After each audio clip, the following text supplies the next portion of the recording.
नमस्कार दोस्तों। एक बूढ़ी महिला थी जो अपने घर पर बिल्कुल अकेले रहा करती थी। उसका पति नहीं था। पति का देहांत काफी समय पहले ही हो चुका था।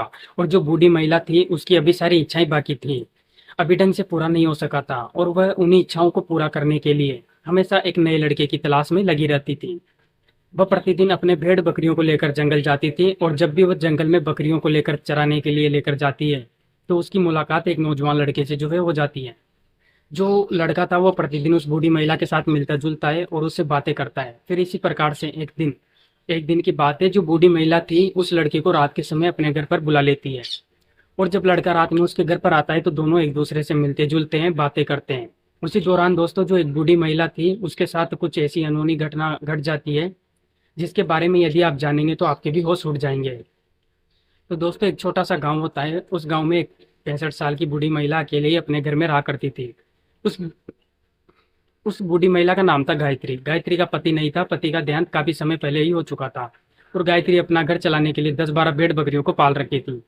उन्हीं भेड़ बकरियों को वो प्रतिदिन चराने के लिए खेतों में ले जाती थी, और उधर से आते वक्त खाना बनाने के लिए कुछ जलपान अपने घर साथ ले आती थी। दोस्तों, जो गायत्री थी वो बहुत ही सीधी थी, सीधी बोली वाली महिला थी। वो बहुत जल्दी किसी की बातों में चली आती थी। और जो गायत्री का जब भी पति जीवित था तो उसे वह कोई काम करने नहीं देता था। गायत्री को घर पर ही रखता था और खुद खेतों में जाकर अपना भेड़ बकरियों को चरा कर लाता था।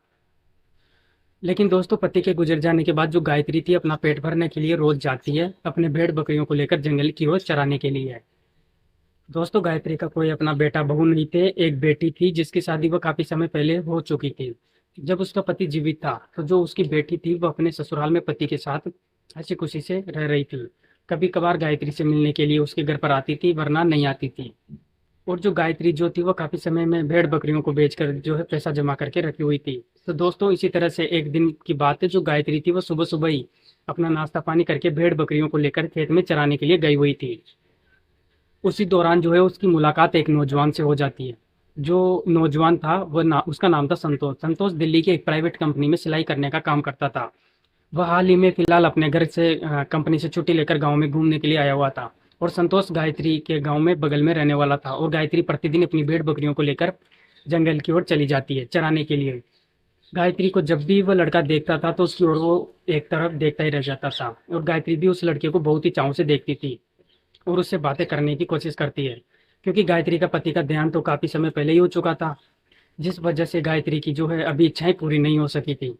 और वो हमेशा वह अपनी इच्छाओं को पूरा करने के लिए एक नए लड़के की तलाश में रहा करती थी, कि कोई लड़का उससे जो है टकरा जाए, उससे जो है फ्रेंड बन जाए। फिर दोस्तों, इसी तरह से जो संतोष था वो गायत्री के नज़र पर चढ़ चुका था। जब भी वो जाती थी बकरी चराने तो संतोष भी चला आता था, और गायत्री भी जब जाती थी तो फिर इसी तरह से दोनों एक दूसरे को देखते हैं और देख देख करके मुस्कुराते रहते हैं दोनों ही।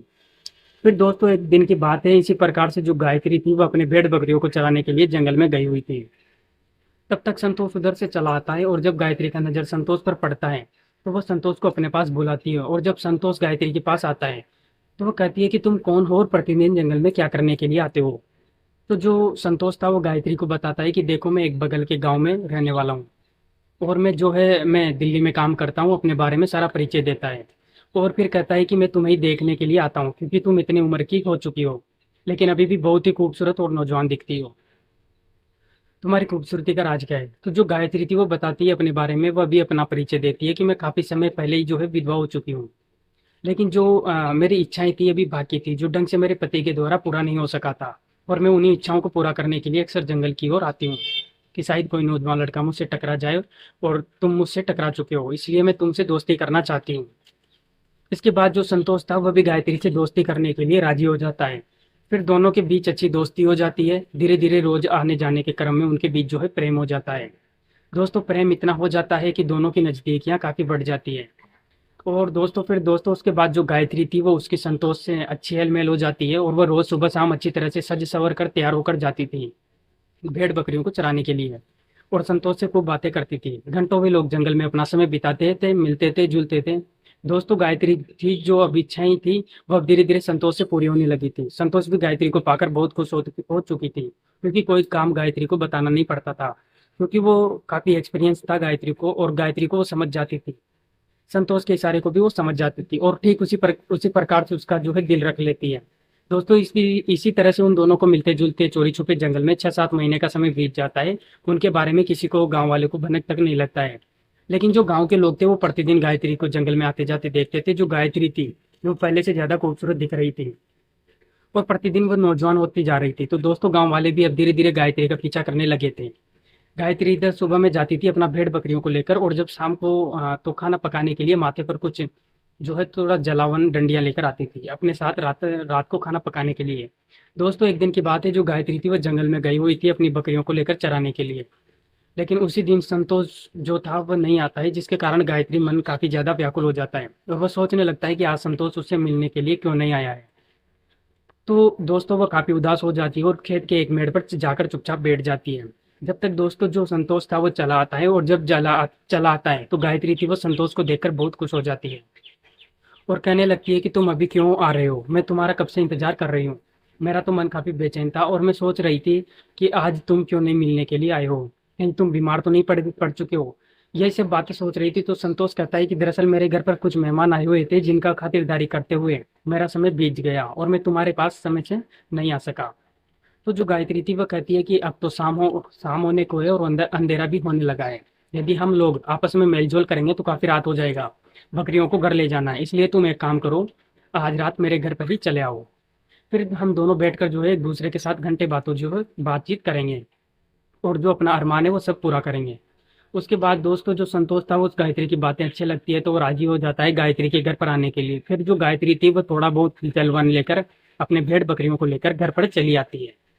घर पर आने के बाद बहुत ही अच्छा से वो खाना पकाती है, खा पी कर सो जाती है। फिर जब आधी रात होती है तो संतोष चुपके से जो है दबे पाँव गायत्री के घर के अंदर चला आता है, और जब आता है तो देखता है कि गायत्री की बहुत अच्छी तरह की सज संवर कर तैयार होकर एक नई साड़ी पहनकर एक चारपाई पर लेटी हुई है। तो वो उसके पास जाकर जो है बैठ जाता है। उस समय गायत्री गहरी नींद में सोई हुई थी तो वो गायत्री को जगाता है, और जब गायत्री की नींद खुल जाती है तो गायत्री संतोष को देखकर जो है बहुत खुश हो जाती है और कहती है कि आने में इतनी देरी कैसे हो गई। तो संतोष बताता है कि रात का समय था और सब कुछ देख कर आना था, इसलिए देर हो गई। तो फिर जो गायत्री थी बस कहती है कि ठीक है चलो आ गए तो कोई बात नहीं। उसके बाद दोस्तों दोनों एक दूसरे की आंखों में देखने लगते हैं, और देखते ही देखते दोस्तों दोनों अपनी अपनी अरमानों को भी जो है धीरे धीरे पूरा करने लगते हैं। तो इस प्रकार दोस्तों उन दोनों को लगभग 1 घंटे का समय बीत जाता है, और दोस्तों वो जो संतोष था वो अपने तत्पर काम पर जारी रखा हुआ था, लेकिन चारपाई होने की वजह से उसे थोड़ी काम करने में जो है बाधाएं दिक्कत आ रही थी। तो वो गायत्री से कहता है कि थोड़ा टंगिया तुम उठा ही लो। तो जो है गायत्री थी वो समझ जाती है, और जैसे ही टंगिया उठाती है तो तब तक दोस्तों मैटर जो है फंस जाता है, और जब मैटर फंस जाता है तो दोस्तों मैटर सुलझने का नाम ही नहीं लेता है।